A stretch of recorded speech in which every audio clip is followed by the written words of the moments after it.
Jeffrey Stein जो एक math का टीचर था, आखिर वो इतना बड़ा बिलियनर कैसे बन गया जिसके पास 600 मिलियन की प्रॉपर्टी थी, जिसके पास अपना प्राइवेट जेट, अपना प्राइवेट बंगला, सब कुछ था।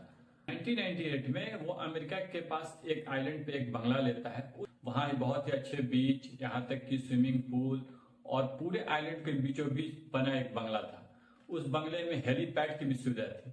उसके फार्म हाउस में बड़े बड़े billionaires, Bill Gates, Trump, bill Clinton, यहाँ तक कि अमेरिका के मशहूर कॉमेडियन, बड़े बड़े जो दुनिया भर के, वो लोग जाते थे अय्याशी और मस्ती करने के लिए। इंस्टेंस को पता था कि आजकल के जो बिलियनर्स हैं इनको प्राइवेसी चाहिए और मस्ती चाहिए। इसने क्या किया था कि उन लोगों से दोस्ती की और उन लोगों के लिए एक पूरी की पूरी आइलैंड बना दी जहां पे कम उम्र के लड़कियों को लाया जाता था और उनको सेक्स अब्यूज, सेक्स हरास किया जाता था। इसमें दुनिया के बड़े बड़े बिजनेसमैन, बड़े बड़े पॉलिटिशियन, बड़े बड़े एक्टर्स थे।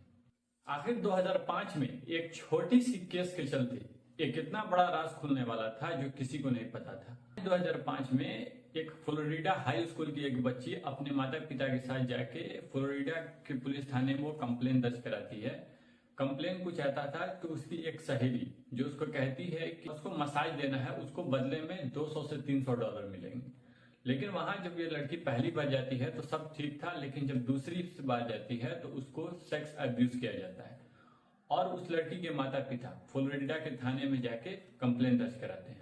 जब पुलिस इन्वेस्टिगेशन करती है, फ्लोरिडा पुलिस पूछती है उस लड़की से कि किसी और लड़की को ऐसी जानती है क्या जो इस तरह के कामों के लिए ले जाया गया है। तो उसके बाद वो लड़की दो और लड़की के नाम बताती है। फिर वो दोनों लड़की से पूछताछ किया जाता है तो वो दो और का नाम बताती है। ऐसे एक चैन तरह से दिख रहा था, एक पिरामिड की तरह। पुलिस ये समझ चुकी थी कि ये कोई मामूली केस नहीं, ये बहुत बड़ा सेक्स ट्रैफिकिंग का ही धंधा है।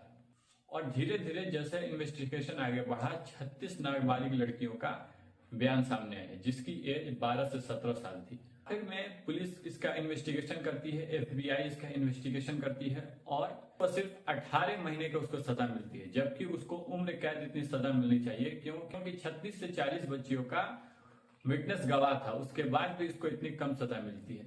पर्दे के पीछे कुछ और हो रहा था और उसको बचाने के लिए अमेरिका में एक डील साइन किया गया था। इस डील के साइन के तहत उसको सिर्फ और सिर्फ 2 जुर्म को कबूल करना था कोर्ट में, और वही 2 जुर्म वो कबूल करता है, उसी के लिए उसको गिल्टी ठहराया जाता है। इस वजह से सिर्फ और सिर्फ 18 महीने की उसको सजा होती है।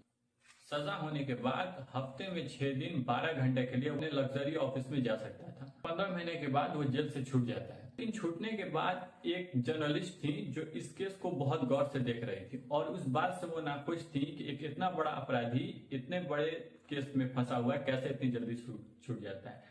लेकिन उन्होंने ठान लिया था कि मैं इसको सजा दिलाऊंगी।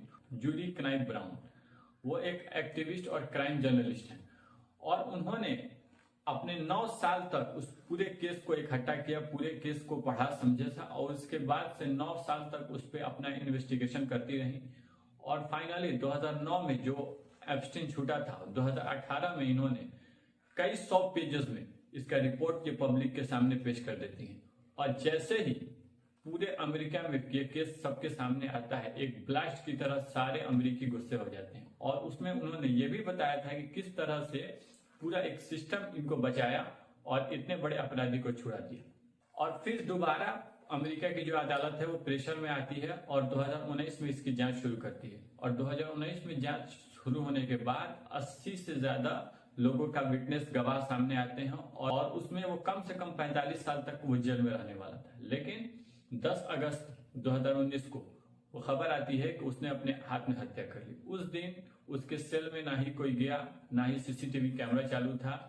फिर भी बताया जा रहा है कि उसने चादर से या किसी और चीज से आत्महत्या कर ली। 2024 में जब ट्रंप अपने प्रचार कर रहे थे, जेफरी स्टीन की मौत हो गई तो डोनाल्ड ट्रंप ने ये ट्वीट भी किया था कि उसको जेल के अंदर बिल क्लिंटन ने मरवा दिया। उस एप्स्टाइन फाइल में सबसे ज्यादा कारनामे बिल क्लिंटन के हैं। और उन्होंने कई बार इंटरव्यू में ये कहा भी था कि जब मेरी सरकार आएगी तो मैं स्टीन की फाइल को सबके सामने पेश करूंगा कि आखिर वो फाइल बंद क्यों है। और इस बात पर ट्रंप के जो समर्थक थे वो काफी खुश थे और इसी के बलबूते अमेरिका में ट्रंप ने चुनाव भी जीता। लेकिन जैसे ही ट्रंप चुनाव जीतते हैं तो वो अपनी बात से मुकर जाते हैं और कहते हैं कि ये बकवास है, FBI को अपनी दूसरी वोट चोरी के आरोप को उसको देखना चाहिए, न कि इस बेकार और बेमतलब की एप्स्टीन फाइल के पीछे पड़ना चाहिए। तो इस पे पब्लिक का शक और गहरा हो जाता है और जो डेमोक्रेटिक और रिपब्लिक दो पार्टियां जो अमेरिका की बड़ी पार्टियां, ईस्टर्न फाइल को संसद में बिल पेश करने की मांग कर दी। तो मैं एक चीज बता दूं कि अमेरिका का ये कानून इंडिया के कानून से कितना अलग है कि इंडिया में अगर कोई बिल आता है तो जो सत्ता पक्ष है वो चाहे तो अपने जो पार्टी के विधायक हैं या सांसद हैं जो भी है उस पर वो दबाव बनवा के उस अपने पक्ष में वोट करवा सकता है। लेकिन अमेरिका में ऐसा नहीं है। अमेरिका में वो कोई भी सांसद हो वो किसी भी पक्ष को वोट कर सकता है। कोई भी बिल पे चाहे जिसको जो मर्जी उस पर हाँ ना में वोट कर सकता है। कोई भी दबाव उस पर नहीं बनाया जा सकता है।